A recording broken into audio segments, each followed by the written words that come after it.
Deuxième sujet, c'est de se dire, j'ai des clients qui sont dans ma base de données, mais finalement, il faut que je sois capable d'en animer un très grand nombre. Et on va voir un peu les problématiques que rencontrent les enseignes aujourd'hui.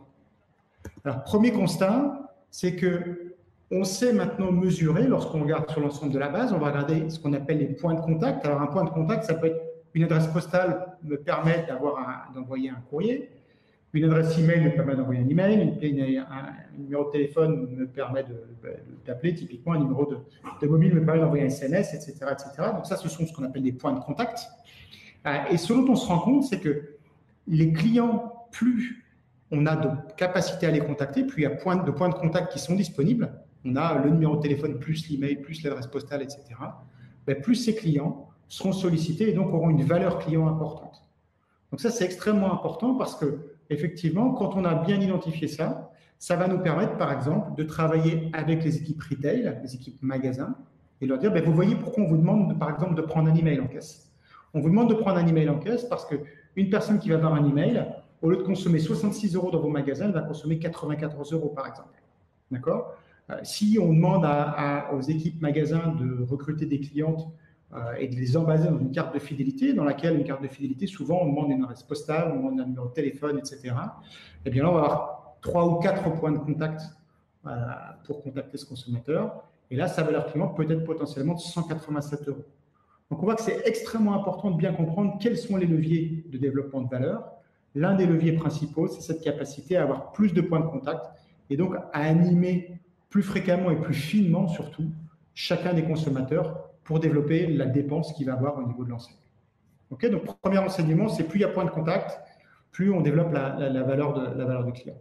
Deuxième enseignement, qui est intuitif, mais que ça vaut le coup de le mesurer, pour le coup, c'est d'être capable de se dire, il faut donner envie aux consommateurs de consommer, non pas seulement dans les magasins, mais être capable de les aider à consommer avant, pendant, après le magasin, c'est-à-dire préparer leur achat potentiellement sur le web, leur permettre de consommer un article en magasin, et puis leur donner envie de racheter un deuxième produit, par exemple, une fois qu'ils ont quitté le magasin, directement sur le site e-commerce. Pourquoi il faut faire ça? Ça paraît assez simple, mais c'est l'omnicanalité. Tout le monde en parle. Là, nous, ce qu'on a cherché, c'est à mesurer cette omnicanalité. Et ce dont on se rend compte, c'est que finalement, un client qui ne consomme qu'en magasin, il a une valeur client de 115 € sur 12 mois. Un client qui ne consomme que sur Internet, il a une valeur client de 60 €. Mais un client qui est capable de faire au moins un achat sur l'un et l'autre des leviers, c'est-à-dire au moins une fois en magasin et une fois sur Internet, eh bien, il va consommer 218 €. C'est pour ça que c'est important. Alors, c'est assez intuitif. On se dit, effectivement, un client qui connaît le site, qui passe régulièrement dessus, qui est capable d'acheter des produits autant qu'il va être capable sur le site, autant qu'il va être capable d'acheter en magasin, il va dépenser plus. Mais donc, il faut chercher absolument à favoriser cette omnicanalité pour pouvoir développer la valeur client. Et on verra tout à l'heure des cas concrets d'usage qui vont nous permettre de développer cette omnicanalité.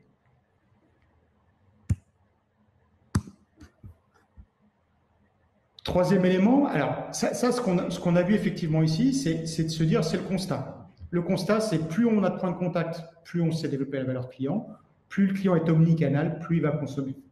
Maintenant, quand on essaie de comprendre, quand on fait le bilan avec nos clients, avec les enseignes avec lesquelles on travaille, eh bien, on essaie de qualifier leur capacité de contact.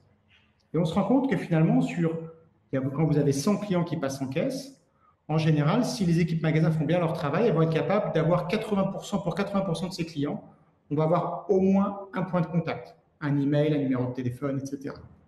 Sur ces 80% de clients pour lesquels on a un point de contact, l'adresse email aura été prise à peu près dans 80% des cas. Donc, ça veut dire que 64% des clients qui sont passés en caisse ont laissé leur adresse email. Maintenant, malheureusement, les enseignes sollicitent et souvent sursollicitent leurs clients. Et donc, très rapidement, il y a des clients qui se mettent en opt-out. Et donc, on se rend compte que finalement, le taux d'opt-in de mes clients pour lesquels j'ai un email, il est en bon an, mal an, il va être assez rapidement de 50%. Donc, sur mes 64% de clients pour lesquels j'avais l'email, j'ai 50% qui sont opt-in, et donc 32% de ma base est contactable réellement par email. Et puis, malgré tous les efforts que j'ai faits, aujourd'hui, il y a globalement un client sur 5 qui ouvre ses emails. Il y a 20% de taux d'ouverture des emails. Et donc, si je prends 32% des gens qui reçoivent mes mails et que j'applique ce taux de 20%, eh bien, ça me donne 6,4% des gens qui reçoivent des emails et les ouvrent, et donc sont finalement réellement sensibilisés à mes produits. Ça, c'est un véritable enjeu parce qu'on se rend compte que malgré, on peut tout à fait se dire qu'on a fait un bon boulot en magasin, on a collecté 80% des emails, on fait un boulot correct en se disant qu'on a un taux d'opt-in de 50%, mais finalement, quand on descend l'ensemble de ces étapes-là, on se rend compte qu'il n'y a plus que 6% des clients qui sont animés. 6%, ce n'est pas grand-chose. L'enjeu, c'est qu'est-ce que je fais de mes 94% restants? Sur ces 94%, l'enjeu, c'est de se dire, finalement, sur les 80% des clients pour lesquels j'ai au moins une coordonnée, si je me connecte à Facebook, à Google, à Criteo, je vais être capable, bon an, mal an, de retrouver à peu près 50% d'entre eux. C'est-à-dire, en donnant à Facebook l'adresse email, la ville, le nom, le prénom, la date de naissance, par exemple, ça va me permettre de retrouver à peu près 50% des consommateurs que j'ai en base et pour lesquels j'ai au moins une coordonnée. Ces 50%, ça veut dire que sur mes 80%, il me reste 40% de la base. Là-dessus, je vais mener des campagnes. Et ces campagnes, je ne vais pas pouvoir toucher tout le monde à chaque campagne, je vais toucher que 60%. Donc, globalement, ça va me permettre de toucher 24% de mes clients, in fine. D'accord? Donc, aussi bien tout à l'heure, j'en touchais 6,4% de mes clients qui étaient des ouvreurs email. Aussi bien là, en plus de ces clients-là, je vais être capable de toucher 24% supplémentaires. Donc, au total, ça me fait 30% de ma base. Donc, on est passé d'un cas où je me disais, j'ai une bonne base client, je sais à peu près en contacter 64% par email. On est passé à une mauvaise nouvelle qui est de dire, ceux qui sont vraiment les gens exposés à mes emails, qui les ouvrent, qui les regardent, il n'y a plus que 6%. Et là, finalement, on est en train de se dire que, en plus de ces 6%, je sais toucher 24%, donc au total, 30% de ma base va être réellement animée. Et on sait très bien qu'entre un client qui est animé et un client qui n'est pas animé par les campagnes de l'enseigne, on va avoir une valeur client à peu près de 20% supplémentaire pour les clients qui sont animés. Donc, si je sais animer 4 fois plus de clients, ça veut dire que je vais savoir développer la valeur client de 4 fois plus des consommateurs que j'ai dans ma base. Donc, ça, c'est clé. Donc, comment je vais faire ça? Quelques exemples, par exemple, de campagnes qu'on a mises en place. Là, c'est avec le groupe ERAM. L'objectif, c'est de se dire, ils ont un plan CRM dans lequel il y a des moments de vie assez clés, l'anniversaire, le bienvenu dans l'enseigne, etc., etc.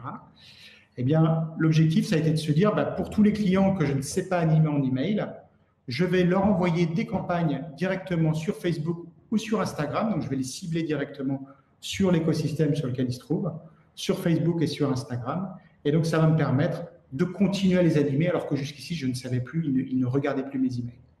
D'accord? Donc, on voit bien que c'est un canal de communication supplémentaire et c'est un canal de communication supplémentaire qui est puissant puisque là, lorsqu'on l'a testé, on s'est rendu compte qu'on avait à peu près 24% de conversion incrémentale sur une campagne, par exemple, bon anniversaire. D'accord? Première chose. Deuxième chose, le consommateur, au lieu de recevoir un 101e email dans sa boîte, finalement, le matin ou dans la journée, il est en train de consulter Instagram et là, il va avoir une publicité qui arrive. Et donc, pour lui, en termes de pression marketing perçue, c'est beaucoup moins intrusif d'avoir une publicité dans son flux d'actualité que ça ne l'est de recevoir un 101e email dans sa boîte email. Donc, on répond à deux enjeux ici. On répond à un enjeu d'efficacité marketing d'une part, 24% de conversion incrémentale, et on répond à un enjeu de pression marketing perçue qui sera effectivement bien inférieur à celui de recevoir un email ou un SMS.